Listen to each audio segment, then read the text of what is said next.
Hi everybody, it's Ali Reiner here, your loved again and forever coach. And do you know what I discovered?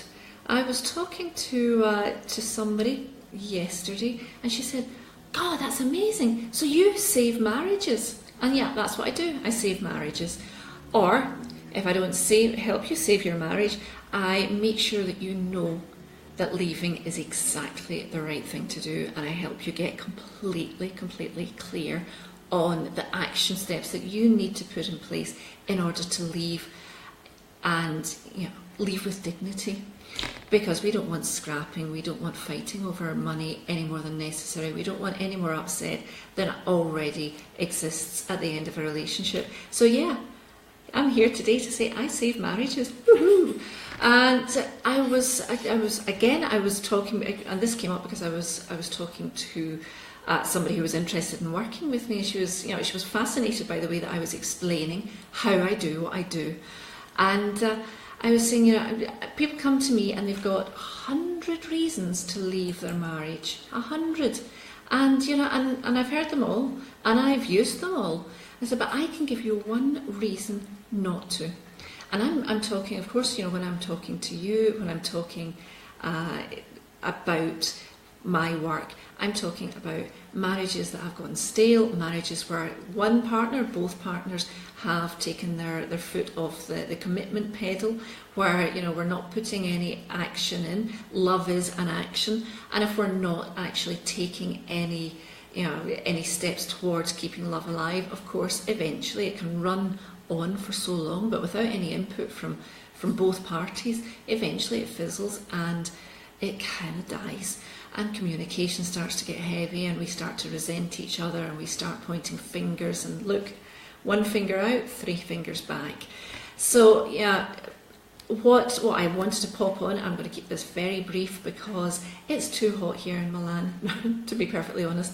But what I wanted to say is, you give me 100 reasons to leave, and I'll give you one reason to stay, at least until you've put in the work.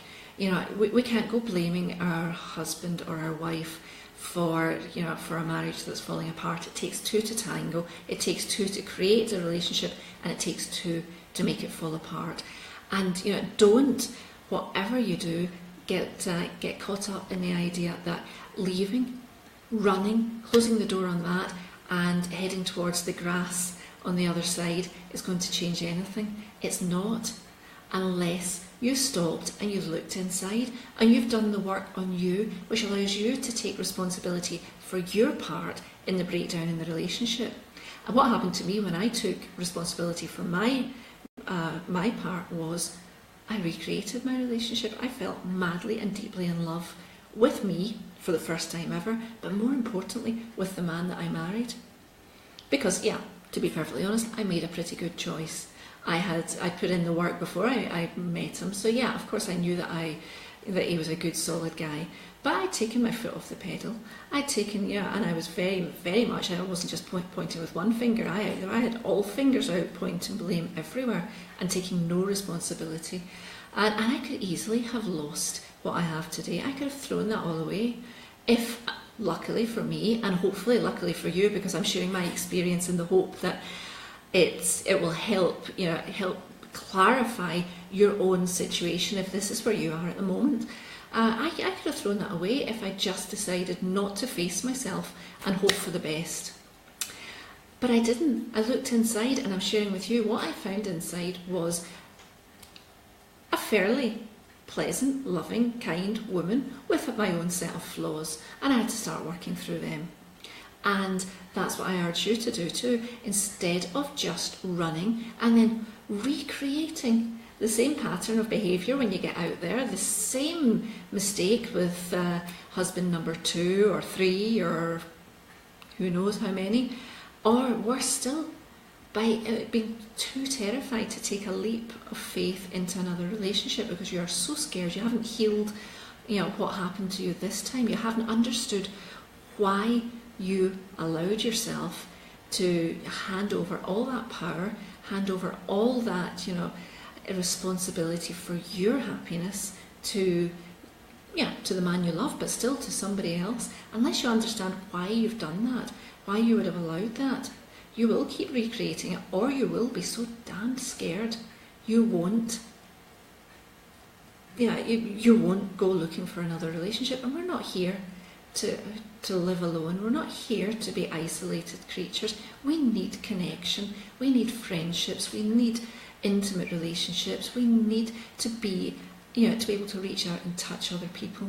That's what we're here for. That's part of what being human is. So don't deny yourself that because of the fear of looking inside and taking responsibility for your part. And don't deny a relationship that maybe is pretty good, just a little jaded at the moment because you're too scared to take that job, too scared to take that step. Oh, Caroline, it's you. Hi. I could see I always get thrown when I see people talk, when I see that little eye up there. So, yeah, that's all I wanted to say. I'm doing a challenge this week, and it's really funny being pushed out of my comfort zone and having to give a few home truths. But I think that's where the magic is. It's so easy to be. Oh, there's somebody else here as well. Oh my goodness, 2 people watching in live. Let me know who you are so I can say hi to you. Where was I? Yeah, so actually having to face some of the home truths. My own personal home truth. I want to make everything lovely. I want people that work with me or people that are suffering.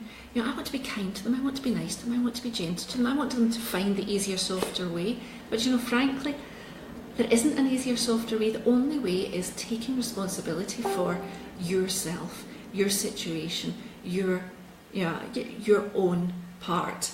50% of the marriage or whatever relationship we happen to be talking about, and digging deep in there and making peace with that and coming to the stage that you really, really like the person that you are, and that you know that you deserve to have the best relationship, whether it's the one you're in or whether it's the one that you're going to be ready to go looking for once you've graciously and dignifiedly left the situation you're in now. And it's too often I hear, I never want another relationship. No, I'm happy to be on my own. That's fear. We're not supposed to be on our own. It's fear. So let's not let fear of not taking our own inventory get the better of us. So that's all I've got to say today, because as I say, I'm too hot and I'm about to go jump onto a call now with a beautiful client. So have a lovely afternoon, and hopefully it's cooler where you are, and if it's not, take care. The one thing that the heat gives us the opportunity to do is to take things slowly, just to be rather than to do. So I wish you a beautiful day. Bye. Hi Phyllis, it was you as well. I hope you're doing well. I was thinking about you today. I saw you coming up on my Skype, so I was thinking about you. I hope you enjoyed the call, and I hope all's well with you. Bye.